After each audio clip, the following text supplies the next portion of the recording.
Welcome to the Fantasy Addiction Network. Today we are talking Week 15 recap of the Vikings Chargers. Final score in this one: Vikings 39, Chargers 10. Just absolute rout of the Chargers in this one. Now, if you would have told me before the game started that the Vikings were going to score 39 points, I would have been a bit nervous about me recommending a bench for Cousins, Diggs, Thielen, and Kyle Rudolph. But turns out that the reason why they scored this many points was because of their defense.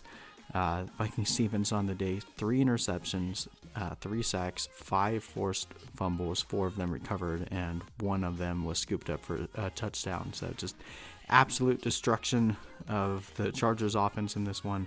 Let's look at the fantasy players in here. Not too much for fantasy points other than the Vikings defense. Kirk Cousins, 19 of 25, 207 yards, 1 touchdown, and 1 interception in this one. The interception was pretty bad, but other than that, he was played pretty decently. Just wasn't needed to do much because the defense basically controlled the game for him.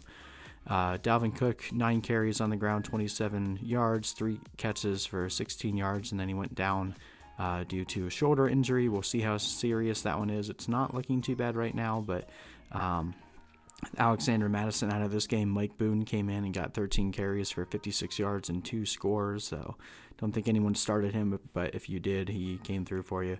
Stephon Diggs got a nice bomb, but other than that was held in check for most of the game. 4 for 6 for 76 yards. So take that. It was an okay start for Diggs. Adam Thielen, first game back in a while, 3 catches for 27 yards. Irv Smith with the 1 touchdown on the day, 2 catches on 3 targets for 8 yards and 1 touchdown. Kyle Rudolph went 3 for 3 for 48 yards. So really not too much outside of Mike Boone scoring the 2 touchdowns there. Everyone else was pretty low scoring.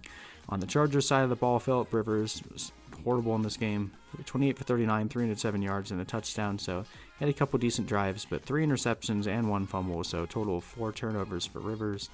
Austin Eckler did okay, 7 carries, 19 yards, barely anything on the ground, but still came through in PPR, 5 catches on 7 targets for 36 yards, 5 for 7 on 62 yards. Melvin Gordon, 7 carries for 28 yards, also had 5 for 7 for 36 yards, but had 2 fumbles on the day. The second fumble came right at the beginning of the second half, and Melvin Gordon was basically benched for the next 3 drives, I believe. So, if there was any inkling that Melvin Gordon might find a way to stay in Los Angeles, I think it's become very clear now that the team is completely ready to move on from him.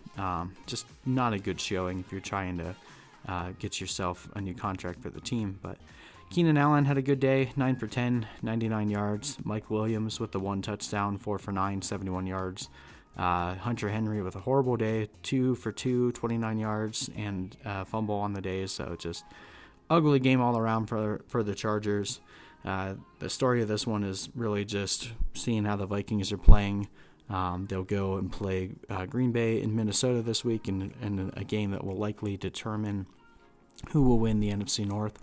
So that one will be exciting. But the Chargers, just another lost season, another disappointing season that we'll see if they continue on in this direction, or if they even have Phillip Rivers on their team next year. I guess we'll find out more in the offseason. But anyway, we'll continue to provide analysis and insight into how this affects your fantasy team going into Week 16, that ever important fantasy title week. So I hope you guys had good luck this week, and we will see you in the next video.